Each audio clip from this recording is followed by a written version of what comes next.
अरे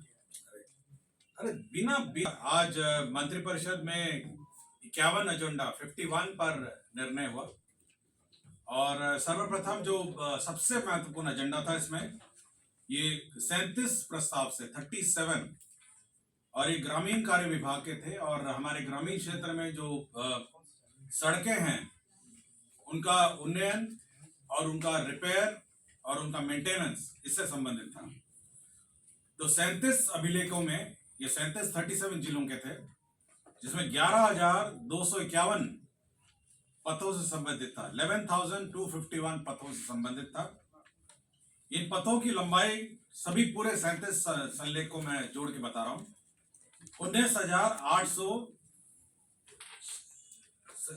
19,667 किलोमीटर था। 19,867 किलोमीटर और कुल लागत थी 17,266 करोड़ और इसमें 7 साल का दीर्घकालीन प्रबंधन अनुरक्षण था। मैं फिर से पढ़ देता हूं, करीब 37 संलेख थे 37 डिस्ट्रिक्ट्स का। इसमें पथों की संख्या थी 11,251 और लंबाई थी 19,867 और पथों की कुल लागत थी 17,266 करोड़ और 7 साल इसमें दीर्घकालीन प्रबंधन था। तो 37 जिले में एक जिला इसमें नहीं था और एक जिला इसलिए नहीं था कि एक जिला खगड़िया जिला जो था इसमें पूर्व से ही स्वीकृत था, जिसमें 170 रोड्स उसके थे, 202 करोड़ उसका लंबाई था और उसका कॉस्ट था 156। सो 38 जिलों के जो फाइनल टोटल 38 जिले फाइनल टोटल हो गया 11,421 जिसमें पथ थे। मैं टोटल 38 जिलों का बता रहा हूं। इसमें कुल लंबाई था 20,069 किलोमीटर और कुल राशि इसकी थी 17,422 करोड़ 17,422 करोड़। तो ये पूरे 51 एजेंडे में 37 एजेंडा यही था। तो 37 डिस्ट्रिक्ट्स, एक डिस्ट्रिक्ट पहले ही हो गया खगड़िया और 11,421 रोड्स थे, लंबाई 20,069 किलोमीटर और 17,422 किलोमीटर। तो आपका कुल 37 एजेंडा तो ऐसे ही मैंने आपको एक्सप्लेन कर दिया। ग्रामीण सड़क उन्नयन योजना, ये सारी योजनाएं इसके अंतर्गत थी। मुख्यमंत्री ग्रामीण सड़क उन्नयन योजना के तहत ग्रामीण सड़क सुदृढ़ीकरण एवं प्रबंधन कार्यक्रम, तो ये इसका स्कीम का नाम था, मुख्यमंत्री ग्रामीण सड़क उन्नयन योजना। और इसके तहत ग्रामीण सड़क सुदृढ़ीकरण एवं प्रबंधन कार्यक्रम, इसमें इसका सुदृढ़ीकरण होना था और 7 साल का मेंटेनेंस होना है। तो 37 जिलों का ये प्रस्ताव आज स्वीकृत हुआ है। एक खगड़िया जिला का पूर्व में स्वीकृत हुआ है। मैं पूरी लिस्ट पूरे जिलावार आपको मैं उपलब्ध कराऊंगा। गन्ना उद्योग विभाग का एक प्रस्ताव था जिसमें आपको जानकारी होगा कि हर साल जो क्षेत्र विकास परिषद कमीशन है उसका दर सरकार घटाती है। तो 1.80 से घटाकर उसको 0.20 सरकार ने क्षेत्र विकास परिषद कमीशन को घटा दिया। ये 3 साल का घटाया है, 22-23, 23-24 और 24-25। उद्योग विभाग का प्रस्ताव था औद्योगिक प्रोत्साहन नीति 2006 से आच्छादित इकाइयों को SGST की प्रतिपूर्ति की स्वीकृति। जो 2006 के इकाई थे, जब पॉलिसी बनी थी उस वक्त वैट था, तो अब उसके इकाइयों को SGST की प्रतिपूर्ति की स्वीकृति की गई। नगर विकास एवं आवास विभाग का एक प्रस्ताव था समस्तीपुर आयोजना क्षेत्र। समस्तीपुर का प्लानिंग एरिया वो एरिया होता है जो अर्बन मतलब एरिया डिफाइन करता है, नगरीय क्षेत्र नहीं है बट प्लान मतलब उसका प्लान्ड डेवलपमेंट होगा। तो समस्तीपुर आयोजना क्षेत्र का सरकार ने स्वीकृति दी है। 2 निर्माण कार्य कॉलेजों में शिक्षा विभाग ने स्वीकृत किया का प्रस्ताव स्वीकृत हुआ है। एक तो मगध महिला कॉलेज महाविद्यालय मगध महिला कॉलेज है पटना में। इसके परिसर में विज्ञान भवन 6G+6 और ऑडिटोरियम का निर्माण, इसमें 47 करोड़ 23 लाख 95 हजार रुपए में होंगे। तो मगध महिला कॉलेज जो है उसी के परिसर में ये शैक्षणिक भवन स्वीकृत होगा। सर फिर से एक बार रिपीट कर दीजिए सर। मगध महिला कॉलेज में के अंतर्गत विज्ञान भवन साइंस बिल्डिंग G+6 का होगा और ऑडिटोरियम बनेगा मगध महिला कॉलेज और इस पर 47 करोड़ 23 लाख 95,000 व्यय होगा। 47 करोड़ 23 लाख 95,000 व्यय होगा। जयप्रकाश विश्वविद्यालय अंतर्गत राजेंद्र कॉलेज छपरा, ये छपरा का कॉलेज है राजेंद्र कॉलेज। इसमें शैक्षणिक भवन का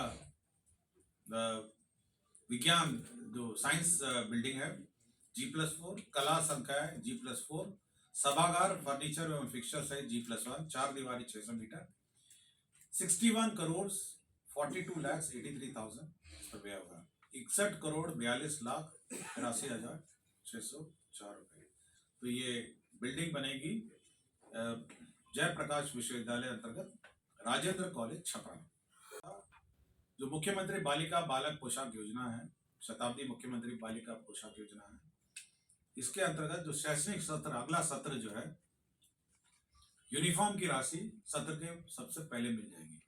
होता ये था कि बच्चे जो है ये यूनिफॉर्म की राशि सत्र के अंत में मिलती थी और बच्चों को ये कारण मिल जाता था कि मेरे पास यूनिफॉर्म के पैसे नहीं है। इसलिए इस बार सरकार ने निर्णय लिया है कि सत्र शुरू होते ही यूनिफॉर्म के पैसे मिलेंगे, बच्चे यूनिफॉर्म सिलाएंगे और पूरा सत्र यूनिफॉर्म में रहेंगे। और अटेंडेंस का जो गाइडलाइन होगा पिछले साल का जो अटेंडेंस है उसके हिसाब से हम लोग दे देंगे। और जो क्लास 1 वाले जो नए बच्चे हैं उनको सभी को इररिस्पेक्टिव अटेंडेंस हम लोग दे देंगे। तो इससे ये होगा कि स्कूलों में साल भर बच्चे अटेंडेंस यूनिफॉर्म में रहेंगे। अन्यथा ये देखा गया है कि बच्चे बिना यूनिफॉर्म के रहते हैं और साल के अंत में यूनिफॉर्म का पैसा देने का कोई लाभ नहीं होता। पशु एवं मत्स्य संसाधन विभाग का वित्तीय वर्ष 2024-25 से 2027-28 में तो 4th कृषि रोड मैप है। उसमें जूनोटिक रोग जनकों के अध्ययन, एंटी माइक्रोबियल प्रतिरोध की निगरानी तथा विष एवं अवशेष विश्लेषण हेतु बिहार पशु विज्ञान विश्वविद्यालय में वन हेल्थ प्लेटफॉर्म बनाने के लिए 26 करोड़ 55 लाख 66,000 रुपये की स्वीकृति दी गई। केंद्र प्रायोजित योजना है नगर विकास का अटल नवीकरण शहरी परिवर्तन मिशन अमृत 2.0। इसके अंतर्गत बेतिया जल आपूर्ति योजना के अंतर्गत 68 करोड़ 78 लाख 16,000 रुपये की प्रशासनिक स्वीकृति दी गई। इंडस्ट्रीज डिपार्टमेंट का प्रस्ताव था प्रधानमंत्री सूक्ष्म खाद्य उद्यम उन्नयन योजना। इसके अंतर्गत 2025-26 तक होने के फलस्वरूप वित्तीय वर्ष 2025-26 के अंतर्गत उस उक्त योजना कार्यान्वयन हेतु अनुमानित व्यय 295 करोड़ 44 लाख रुपए मात्र की योजना स्वीकृत की गई। मद्य निषेध एवं उत्पाद एवं निबंधन विभाग में सोनबरसा अंचल सहरसा में स्थायी रूप से नया अवर निबंधक कार्यालय खोला जाएगा, सब रजिस्ट्री ऑफिस खोला जाएगा सोनबरसा अंचल सहरसा में। सामान्य प्रशासन विभाग का था बिहार उच्च न्यायालय के भूतपूर्व मुख्य न्यायाधीशों एवं भूतपूर्व न्यायाधीशों की घरेलू सहायता संशोधन नियमावली 2025 की स्वीकृति। जो रिटायर्ड होते हैं मुख्य न्यायाधीश और भूतपूर्व न्यायाधीश उनको घरेलू असिस्टेंस स्वीकृति दी गई। श्रम संसाधन विभाग में पूर्व में स्थापित संस्थाओं में नया व्यवसाय प्रारंभ करने हेतु तो राज्य योजना अंतर्गत 5 औद्योगिक प्रशिक्षण संस्थाओं में 3 व्यवसाय में 7 यूनिट परिवर्धित करते हुए 7 अनुदेशों के पद सृजन करने का प्रस्ताव। लास्ट में हमारे गेस्ट हाउस जो है स्टेट गेस्ट हाउस के जो अधीक्षक हैं उनका कार्यकाल 1 साल से कॉन्ट्रैक्ट पर बनाया गया। धन्यवाद। ठीक है ना। इसमें कितने रोड है, कितनी लंबाई है और कितना कॉस्ट है, ये पूरा डिटेल है। क्लियर हो गया? किसी को इसके अलावा कुछ पूछना है? सर छात्रों को जो मैंने पहले रोड का कोई किसी को पूछना है? ये पूरा डिटेल है, ये सबको मैडम व्हाट्सएप कर होगा ना। सर यूनिफॉर्म में जूता भी दिए जाएंगे बच्चों को? यूनिफॉर्म में राशि देते हैं और राशि में जो खरीद लें सबका अलग अलग है, सबका अलग अलग।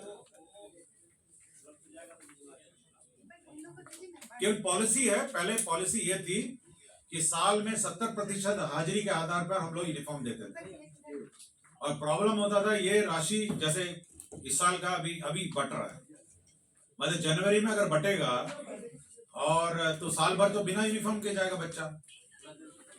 तो हम लोगों ने ये सोचा कि अगला साल के लिए जब बच्चा एडमिशन लेता है, नए क्लास में जाता है, तो यूनिफॉर्म नया सिल के जाएगा। और किसी कुछ पूछना है?